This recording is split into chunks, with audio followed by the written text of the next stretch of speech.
Hello friend, સુધાસ food and મોરમાં તમારું સ્વાગત છે. આજે આપણે બનાવીશું એકદમ ટેસ્ટી, હેલ્ધી એવી રાજસ્થાની ડીશ. તો પહેલા હું તમને એક બાટી પણ બતાવું છું કે કેટલી સોફ્ટ બાટી બનવાની છે. તો આ મારી રેસીપીને શીખવા માટે છેલ્લે સુધી જોજો. તો આપણે રાજસ્થાની દાળ બાટી બનાવવાની શરૂઆત કરીએ. તમે તૈયાર થઈ જાઓ, આપણે બનાવવાની શરૂઆત કરીએ. તો દાળ બાટી બનાવવા માટે અહીંયા હું મિક્સ દાળનો યુઝ કરું છું. તો અહીંયા મેં એક વાટકી ચણાની દાળ લીધી છે, એક વાટકી અડદની દાળ લીધી છે અને એક વાટકી તુવેરની દાળ લીધી છે અને મગની દાળ થોડી વધારે ભરીને લીધી છે, એટલે એ પણ મેં એક વાટકી જ લીધી છે. અહીંયા મેં 4 જાતની દાળ લીધી છે. તમે મગની ફોતરાવાળી કે ફોતરા વગરની ગમે તે દાળ લઈ શકો. આને મિક્સ કરી અને આપણે 2 વાર પાણીથી ધોઈ લઈએ. ઓથેન્ટિકલી જ્યારે બનતી હોય ત્યારે અડદની દાળ અથવા તો અડદ અને મગની મિક્સ કરીને બનતી હોય છે, પણ મેં આજે મિક્સ દાળનો યુઝ કર્યો છે. હવે આને ચોળી અને એકદમ સરસ આ વ્હાઈટ કલરનું પાણી નીકળી જાય એટલું આપણે ધોઈ લેવાનું છે. હવે આપણે આ પાણી કાઢી લઈએ. તો અહીંયા મેં 2 વાર પાણીથી ધોઈ લીધું છે. હવે આપણે પાણી એડ કરી દઈએ.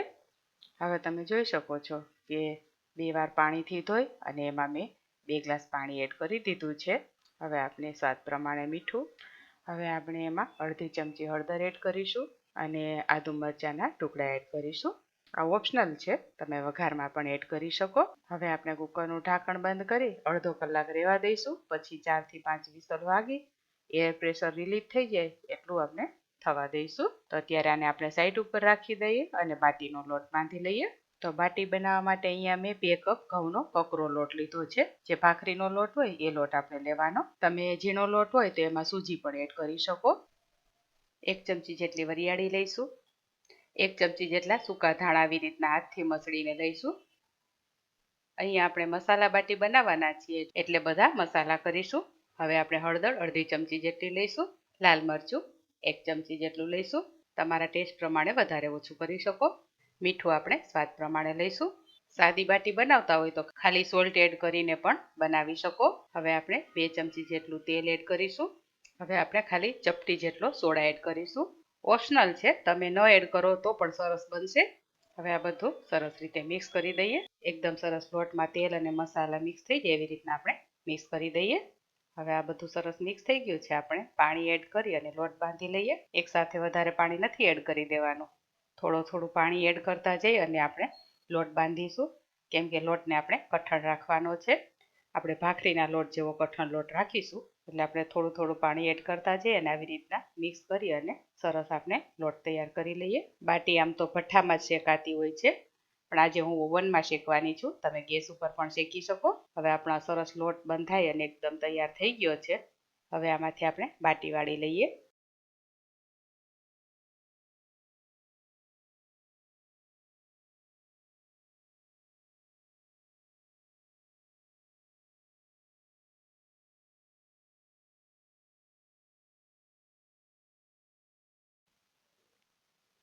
તમે જોઈ શકો છો કે આવી રીતના હું ઉપર એકદમ ક્રીજ ન રહે એવી બાટી તૈયાર કરું છું.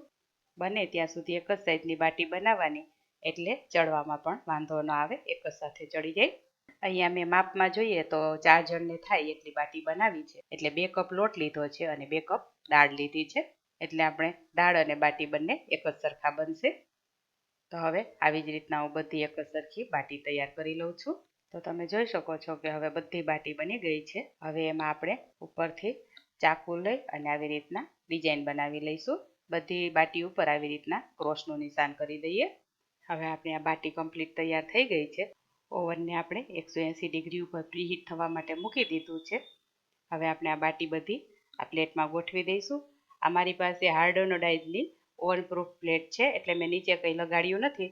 પણ જો એલ્યુમિનિયમની પ્લેટ હોય અને તમને એવું લાગે તો નીચે બટર પેપર લગાવી શકો. હવે બધી જ બાટીની વચ્ચે સરખું ડિસ્ટન્સ રહે એવી રીતના આપણે ગોઠવી દઈશું. તો હવે તમે જોઈ શકો છો કે આપણી બાટી ઓવનમાં જવા માટે તૈયાર છે.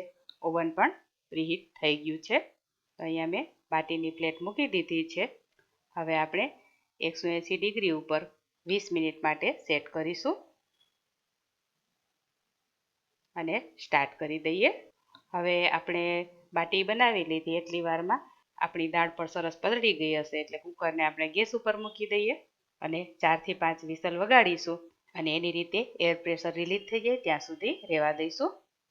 હવે આપણું કુકર થઈ જાય ત્યાં સુધીમાં આપણે વેજીટેબલ્સ સમારી લઈએ. તો અહીંયા લસણ, મરચાં, લીંબુ, ટામેટાં, ડુંગળી બધું લઈ લીધું છે. આપણે કટિંગ કરી અને તૈયાર કરી લઈએ. તો અહીંયા કુકરમાં 5 વિસલ થઈ ગઈ છે, હવા નીકળી ગઈ છે. હવે આપણે ખોલીને જોઈ લઈએ. તો તમે જોઈ શકો છો કે દાળ એકદમ સરસ બફાઈ ગઈ છે. હવે અહીંયા મેં બધું કટિંગ પણ કરી લીધું છે. આટલું સરસ ઝીણું કટિંગ કરવાનું છે. તો તમે જોઈ શકો છો કે બાટી ઉપરથી શેકાવા માંડી ગઈ છે.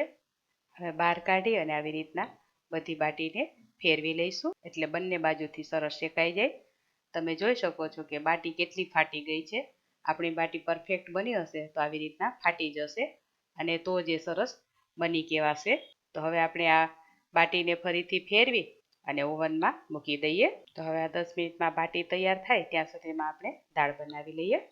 ત્યાં દાળ બનાવવા માટે મેં તેલ ગરમ મૂકી દીધું છે. એમાં આપણે થોડી રાઈ એડ કરીશું, થોડું જીરું એડ કરીશું. બે થઈ જાય એટલે તમાલપત્ર, લાલ મરચાં, મીઠા લીમડાના પાન અને સમારેલું લસણ લઈ લઈએ. જીરું રાઈ તમારે અવોઇડ કરવા હોય તો ડાયરેક્ટ તમે લસણનો પણ વઘાર કરી શકો. હવે લસણને આપણે થોડું લાલ થવા દઈશું. હવે લસણ આટલું થઈ જાય એટલે આપણે એમાં લીલા મરચાં એડ કરીશું. અહીંયા મેં વઘારમાં ખાલી લસણ અને મરચાં લીધા છે, તમે આદું પણ લઈ શકો, પણ મેં દાળ બાફતી વખતે આદું એમાં એડ કરી દીધો હતો, એટલે હવે હું ફરીથી આમાં નહીં એડ કરું. હવે આપણે આ મરચાં અને લસણ સરસ થઈ જાય એટલે આપણે એમાં હિંગ એડ કરીશું અને ઝીણી સમારેલી ડુંગળી એડ કરીશું. હવે બધું સરસ રીતે મિક્સ કરી દઈએ. હવે તમે જોઈ શકો છો કે આપણી ડુંગળી સરસ ચડી ગઈ છે. હવે આપણે એમાં ટામેટાં એડ કરી દઈએ. ટામેટાં જલ્દી ચડી જાય એના માટે આપણે એમાં સ્વાદ મુજબ સોલ્ટ એડ કરી દઈએ. આપણે દાળમાં મીઠું એડ કર્યું જ છે, એટલે આમાં આપણે ખાલી આ મસાલાના ભાગનું જ એડ કરીશું. છેલ્લે બની જાય ત્યારે ટેસ્ટ કરી અને બેલેન્સ કરી લેવાનું, પણ અત્યારે થોડું ઓછું એડ કરવાનું. હવે આવી રીતના હલાવી અને સરસથી આપણે ટામેટાં ડુંગળી ચડી જાય ત્યાં સુધી રહેવા દઈએ.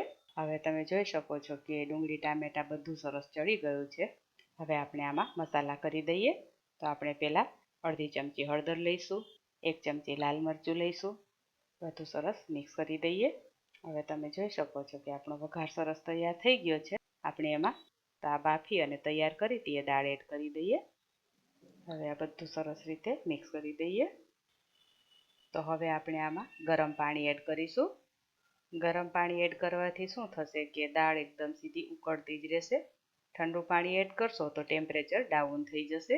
ઉપરથી આપણે 1 ચમચી જેટલું ધાણા જીરું એડ કરીશું અને 1 લીંબુનો રસ એડ કરીશું. હવે આ બધું સરસ રીતે મિક્સ કરી દઈએ અને હવે આ દાળને આપણે 10 થી 15 મિનિટ ધીમા તાપ ઉપર ઉકળવા દઈશું.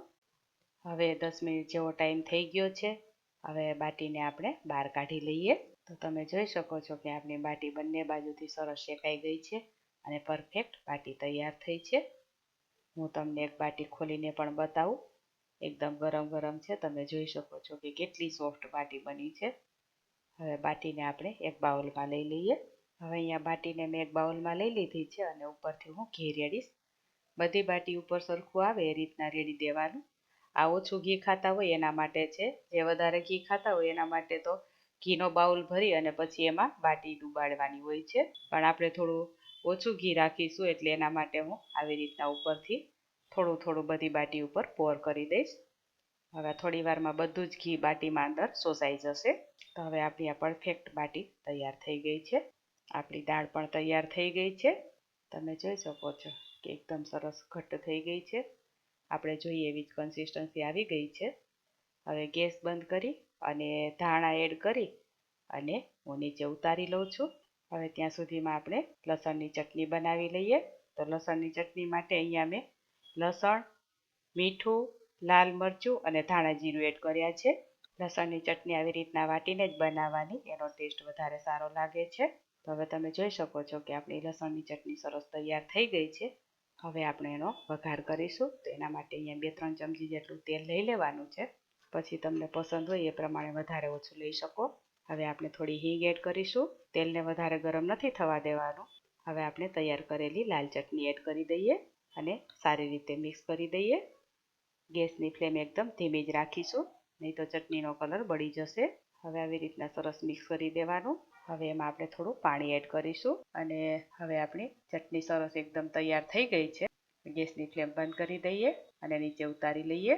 તમે જોઈ શકો છો કેટલો સરસ કલર આવી ગયો છે. હવે આપણે એક બાઉલમાં દાળ પણ લઈ લઈએ.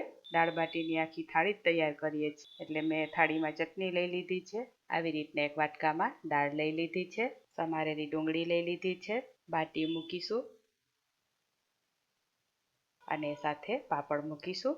તો આપણી પરફેક્ટ એવી રાજસ્થાની દાળ બાટીની થાળી તૈયાર થઈ ગઈ છે. તો આ રેસીપી તમને કેવી લાગી એ કોમેન્ટ દ્વારા મારી સાથે ચોક્કસથી શેર કરજો, અને આવી નવી નવી રેસીપીના વિડીયો જોવા માટે મારી ચેનલને સબસ્ક્રાઇબ કરી લેજો. બેલ આઇકન દબાવવાનું ભૂલતા નહીં. આ વિડીયો જો તમે ફેસબુક કે ઇન્સ્ટાગ્રામના માધ્યમથી જોતા હોય તો મારા પેજને ફોલો કરજો, લાઈક કરજો, તમારા ફ્રેન્ડ્સ અને ફેમિલી સાથે ચોક્કસથી શેર કરજો. Thank you for watching.